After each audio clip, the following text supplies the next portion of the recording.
Hello, it's Jimmy here at O'Reilly's looking at a Mercedes E-Class. It's got a DPF issue, so we'll have a look at the diagnostics. I'm already a little bit into having a look at it. Already here I've taken out the airbox to get into the differential pressure sensor. So I'm just having a look on the live data. So as I said, we are halfway through the system. We've got the DPF sensor unplugged now at the minute, but we were having 80 millibars on idle and around about 400 on acceleration. 400% is the calculated soot level, and well, the soot content grams is 11 currently. Story with this one is he's had it cleaned, and within a couple of miles of driving it down the road, these have all come back and it's in limp mode again.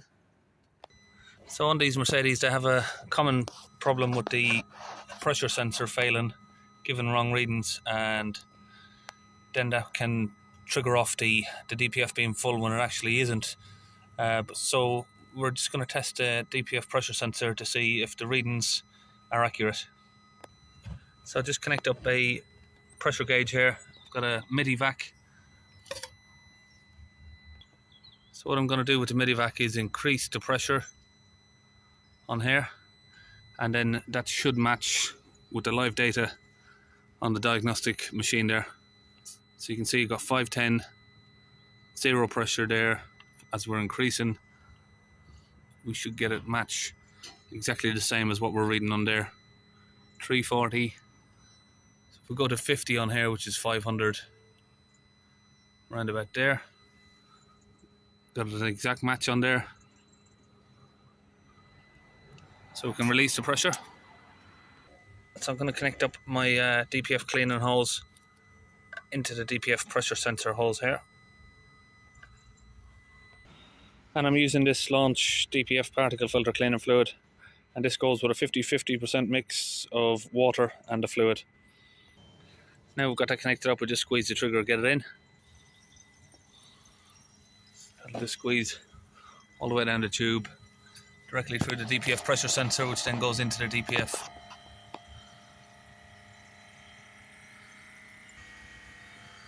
So we've got a problem over here with this actuator. Got a leak, clearly got a leak from there. I've never seen that happen before. I'd imagine that's going to cause issues, so that's a problem that's going to need to be sorted out directly after this is done.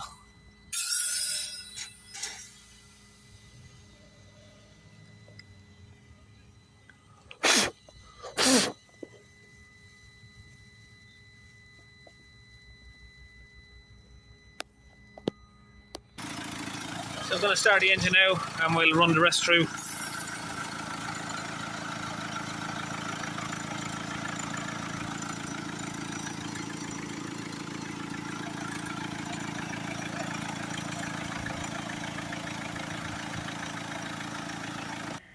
Okay, we've got the vehicle on idle. Have a look at the pressure there, 200. Apparently he's just had this cleaned, obviously, but they didn't really do it properly. So we're going to hold the revs up. 3000 RPM, 400. And obviously the vehicle has been running for a fair few minutes, so that should have dropped a fair bit already. So just keep an eye on it now. We want to get that down under 80 on revs and under 10 on idle.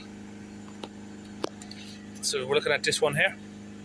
We need that under 10 on idle and under 80 on maximum rev. So we had 200 at idle. Let's let go of the revs now. Down to 40.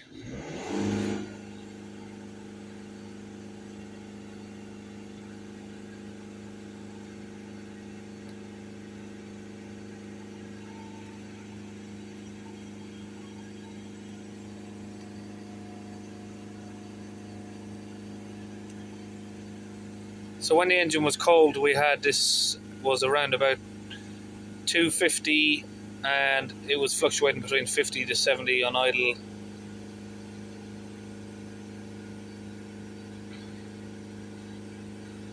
Usually what happens is when it warms up, the pressure will start increasing. But now we are on we are on temperature. So yeah, we're already where we need to be now. It's below 50 on full acceleration, which is 3000 RPM. But we'll hold it, of course, for another couple of minutes, because we might get it lower than that.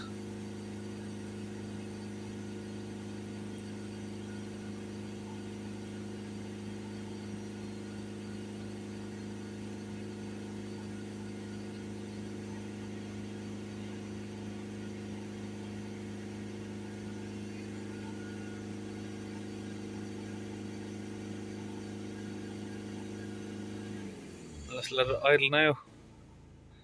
So we've got it at 10, but we want to try and get it below that if we can. This is what you see out the back.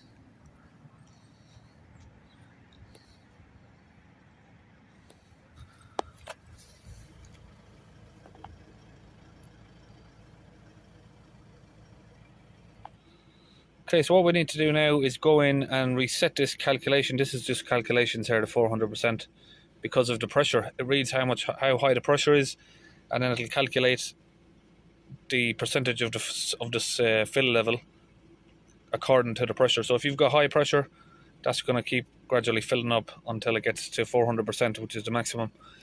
Now we're going to go back and we need to reset all of that. This diagnostic machine I'm using is a Launch Tab 2. Go to special functions, teaching process. We need to turn off the ignition here first. Turn the ignition on, engine off. Now we need to find where the replacement of the particle filter, that one.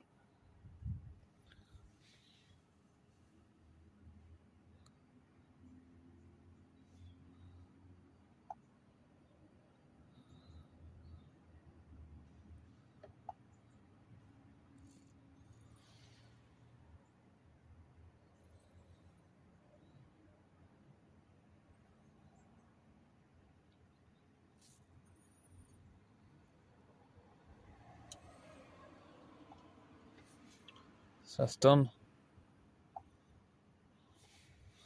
And we'll also look for, if we can do it, I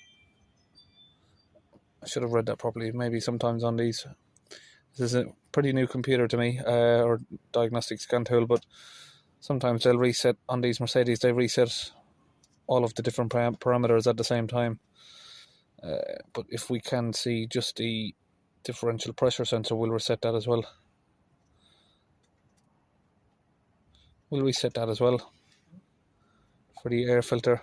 This is also known as the hot film resets.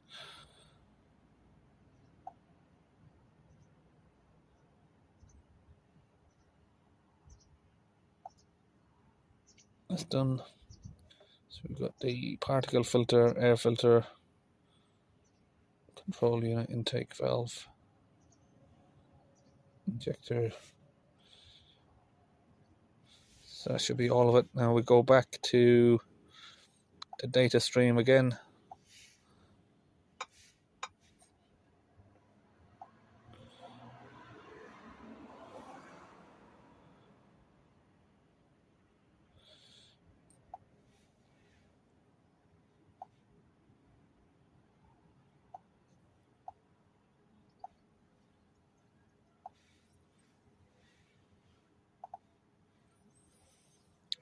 Now you can see these are 0%. I'll go back.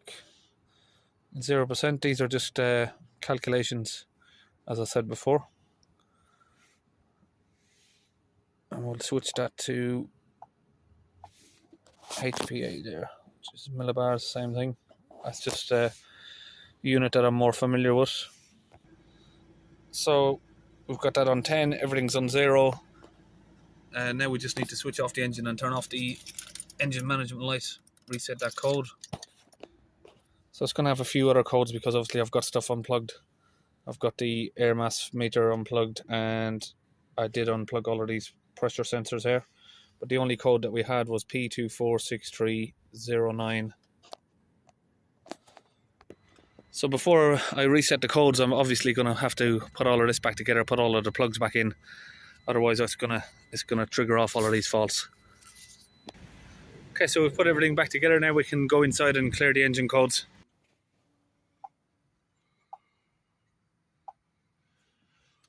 Now the codes are gone.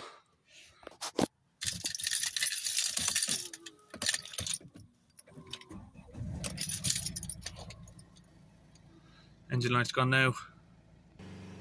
So we've got 3000 RPM, 30 millibars.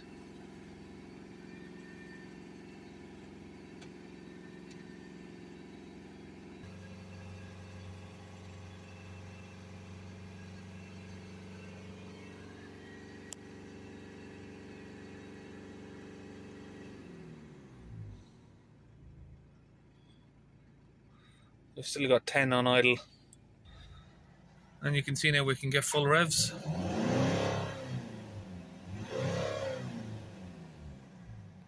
Now we can go back.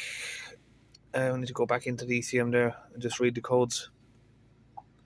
Just make sure that we've got no codes in the car. And that's clear. So now the DPF's cleaned. We're going to put some of this in the tank, and this will help keep the DPF clean while he's driving it.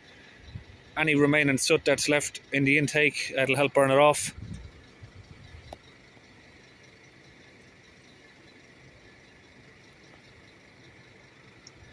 And I can put the link for all of this sort of fluid in the description or the video.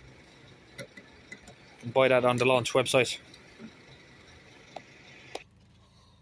So he's had this car's been to a garage. Obviously I'm not going to put people's names in there, but they've obviously told him that they've tried to clean it, and they've told him that it wasn't cleanable, it's unrepairable. And what they wanted to do was, without even cutting out the DPF, they offered him to just do a remap on the car for a couple £100. Otherwise they said it would need a new DPF. Obviously you can see that wasn't the case. We've got the pressure down to 30 on 3000 RPM there. Yeah, we taken it on a test drive, done about 8 miles, and yeah, everything's fine. So that's it. E-Class is all done. See you in the next video. Thank you very much. Thank you. Thank you.